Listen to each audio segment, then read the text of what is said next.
রেসিপিতে আজকে লাল আর সবুজ শাকসবজি দিয়ে সবজি রান্না করব। খেতে কিন্তু অসাধারণ স্বাদের। পরিমাণ মতো তেল দিয়েছি, একটা রসুন কুচি দিয়েছি, আর পেঁয়াজ দিচ্ছি 1 কাপ পেঁয়াজ কুচি,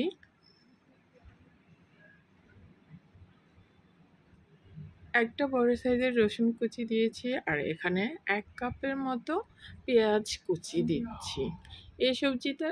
এই সবজিটাতে পেঁয়াজের পরিমাণ একটু বেশি লাগবে। পেঁয়াজটা ভাজা ভাজা করে নিচ্ছি, তেলের সাথে মিশিয়ে নিলাম।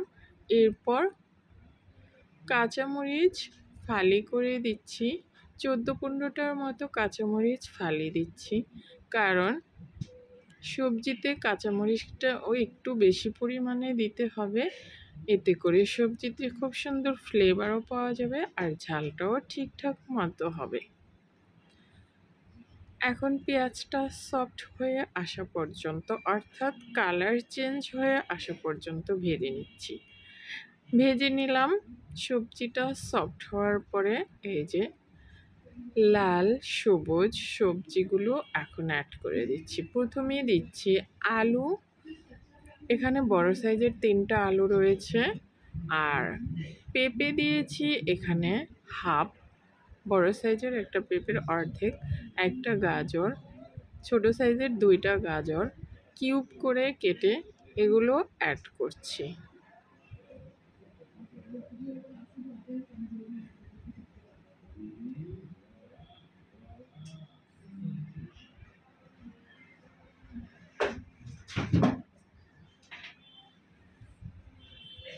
দেখতেই পাচ্ছেন একটু বড় সাইজের কিউব করে কেটে নিয়েছিলাম, আর পরিমাণ মতো লবণ দিয়ে দিলাম।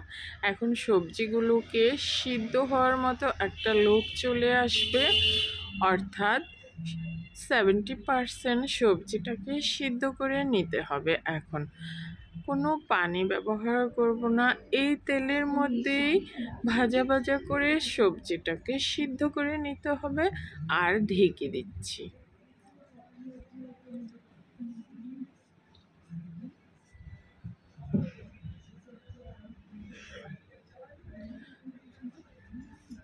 সবজিটা 5 মিনিট রান্না করার পর এখন এই যে হাফ কাপ ছোলার ডাল 5 ঘন্টা ভিজিয়ে রেখে দিয়েছিলাম, এতে করে ডালটা একদম বেশি নরম হয়ে গেছে।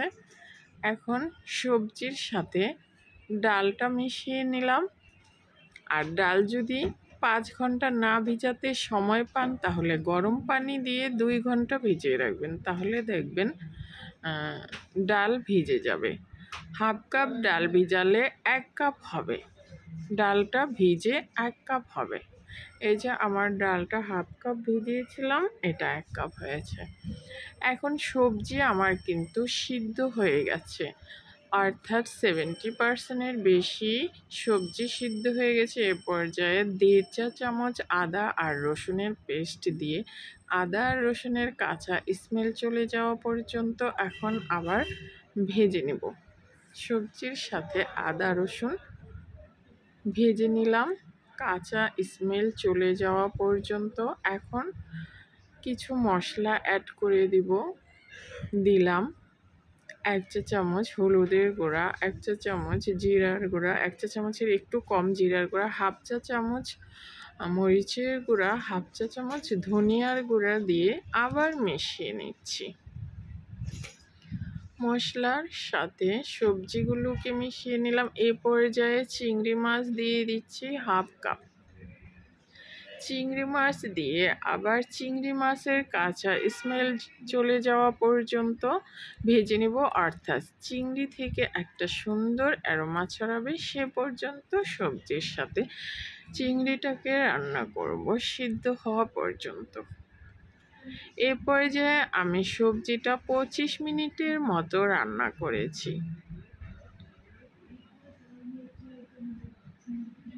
অর্থাৎ পুরো সবজিটা রান্না করতে আমার সময় লাগবে 35 মিনিট। এখন এই যে পুঁই শাকের ডাঁটাগুলো দিয়ে দিলাম প্রথমে, কারণ ডাঁটাগুলো সিদ্ধ হতে আমি একদম ডাঁট পুঁই শাকের আগালি ডাঁটাগুলো নিয়েছি, আর শক্ত ডাঁটা যেটা আছে সেটা আমি নিইনি। ডাঁটাগুলো দিয়ে আবার নেড়ে চেড়ে মিশিয়ে নিচ্ছি।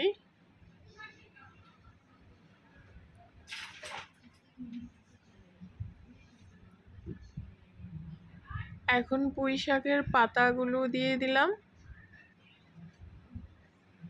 পুঁই শাকের পাতাগুলো দিয়ে এখন মিশিয়ে নিব।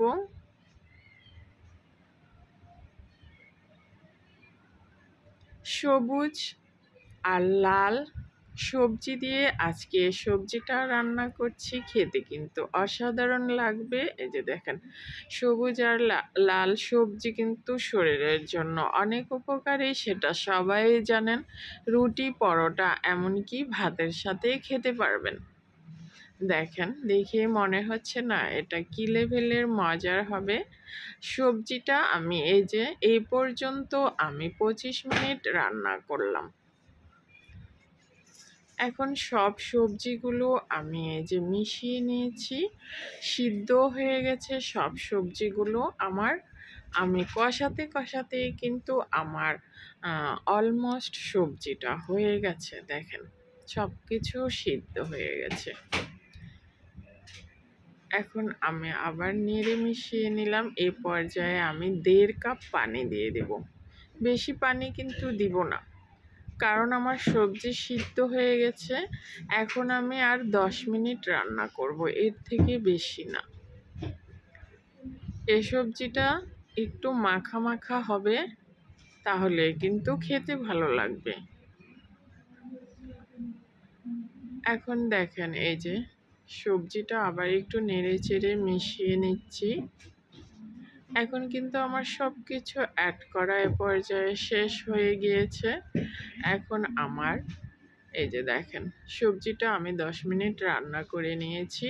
এখন এই পানিটা কিন্তু আরও একটু টেনে যাবে, ঠান্ডা হলে মাখা মাখা হবে। আমি আপনাদেরকে পরে আবার স্টেপটা দেখিয়ে দেব এটা কেমন মাখা মাখা হবে। সবজি রান্নাটা আমার হয়ে গেছে কিন্তু দেখেন।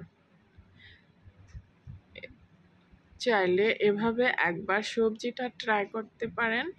অসাধারণ স্বাদের, ভীষণ মজার, রুটি, পরোটা আর সাদা ভাতের সাথে পরিবেশন করতে পারবেন। খেয়ে খুবই মজা পাবেন, অনেক মজার। চাইলে একবার সেম রেসিপি ফলো করে রান্না করে পরিবারের সবাইকে পরিবেশন করতে পারবেন।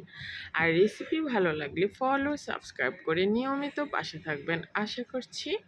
আজকে তাহলে বিদায় নিচ্ছি। আমি আবার দেখেন, দেখিয়ে দিচ্ছি এটা কেমন মাখা মাখা হবে। এই যে দেখেন, আমার সবজি রান্নাটা হয়ে গেছে। সবাই ভালো থাকবেন, সুস্থ থাকবেন। এর থেকে বেশি কিন্তু ঘন করলে ভালো লাগবে না। আল্লাহ হাফেজ।